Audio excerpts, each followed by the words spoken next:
సూర్యాపేట పాత మార్కెట్లో 32 కోట్ల రూపాయలతో నిర్మించిన ఇంటిగ్రేటెడ్ కూరగాయల మార్కెట్ వాడుకలోకి రాక వృధాగా పడి ఉంది. ఈ విషయం పట్ల వ్యవసాయ market committee chairman Koppula Veena Reddy ఆవేదన వ్యక్తం చేశారు. బుధవారం ఆయన స్వయంగా మార్కెట్ను సందర్శించి అసంతృప్తి వ్యక్తం చేశారు. ఈ సందర్భంగా మాట్లాడుతూ అప్పట్లో నిధులు లేనప్పటికీ మార్కెట్ కమిటీని అప్పులపాలు చేసి మున్సిపాలిటీని పబ్లిక్ హెల్త్ శాఖను అప్పుల్లోకి నెడుతూ 32 కోట్ల రూపాయలతో ఈ నిర్మాణం చేపట్టారని విమర్శించారు. ఈ మార్కెట్ ఎవరి కోసం కట్టారు, ఎందుకు కట్టారు అనే ప్రశ్నలు ఇంకా అనుతరంగానే ఉన్నాయని ఆయన అన్నారు. కాంట్రాక్టర్లకు లాభం చేకూర్చేందుకే ఈ మార్కెట్ నిర్మాణం చేసినట్టు స్పష్టమవుతోందని మాజీ మంత్రి ఎమ్మెల్యే జగదీష్ రెడ్డి సమాధానం చెప్పాలని వీణారెడ్డి డిమాండ్ చేశారు. అది ఉపయోగపడ్డట్టుగా ప్రయత్నం చేయాలి, లేకపోతే క్షమాపణ చెప్పాలి. 32 కోట్ల 18 లక్షల రూపాయలు నిరుపయోగాన్ని నీళ్ల పాలు చేసాడు. ఇప్పుడు అది ఇంకా అవసరమైన దశలు ఉన్నది. ఇప్పుడు పావురాలే ఉన్నాయి, ఇంకా 4 పోతే గబ్బిలాలు వస్తే ఉన్నాయి కూడా పోతాయి. కాబట్టి దయచేసి జగదీష్ రెడ్డి గారు దానికి కూడా నువ్వే బాధ్యతవి. నువ్వు ఇది చేయకపోతే దీన్ని చట్టపరంగా చేసే అవకాశం ఉందా అని అడ్వకేట్లతోటి మాట్లాడి దాన్ని కూడా ఏ విధంగా చేయాలో చేస్తామని కూడా తెలియపరుస్తామను.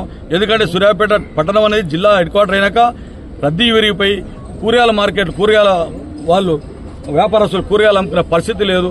ఇటువంటి దుస్థితితోటి ఆయన చర్యల వల్ల జరిగింది. కాబట్టి పాత హైవే కూలగొట్టి మొత్తం రోడ్డును శ్మశానం చేసి, ఊరు శ్మశానం చేసి అక్కడ ఇల్లు కోల్పోయిన బాధితులకు ఎవరికి కూడా ₹1, ₹1.5 సాయం చేసిన దాఖలాలు లేవు. ఎంతో మంది చచ్చిపోయి రోడ్డు మీద పడ్డాడు.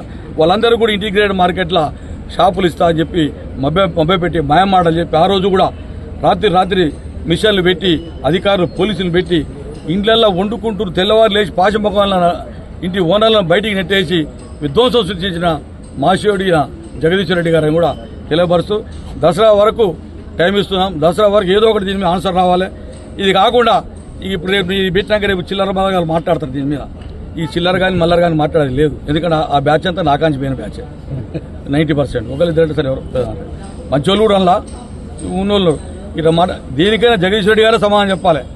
కర్త కర్మ క్రియ. అక్కడ కాళేశ్వరం కేసీఆర్లో ఆయన టూర్ పెట్టుకుని చెప్పినాడ నేను కట్టిస్తున్న కాళేశ్వరం ఇంజనీర్ నేను అన్నాడు ఆయన. అదేవిధంగా ఇక్కడ ఇంటిగ్రేటెడ్ మార్కెట్ కట్టేప్పుడు పాత చూడండి మీకు ఇక్కడ ఫోటోలు దొరుకుతాయి. ఈయన కూడా టూర్ పెట్టి చెప్పిండు నేనే దీనికి ఇంజనీర్ అన్నాడు. ఒక్కొక్కటి ఆయన భాగవతాలు బయటకు తీసుకొస్తాం.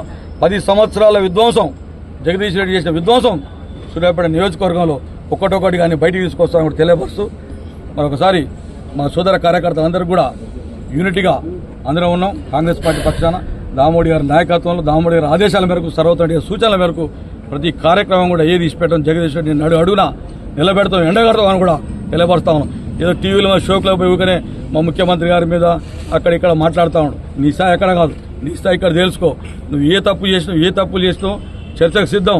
ఈ ఊర్లే బొడ్రాయి బజార్ ఉంది, పూల సెంటర్ ఉంది. యాడికైనా సిద్ధం, మేము దేనికైనా సిద్ధం.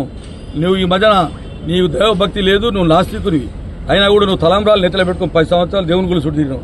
ఆ తలంబ్రాలు నెత్తలు పెట్టుకుని నిజాలు మాట్లాడితే బాగుంటుందని కూడా మరొకసారి శాసనసభ తెలియపరుస్తూ ముగిస్తాము.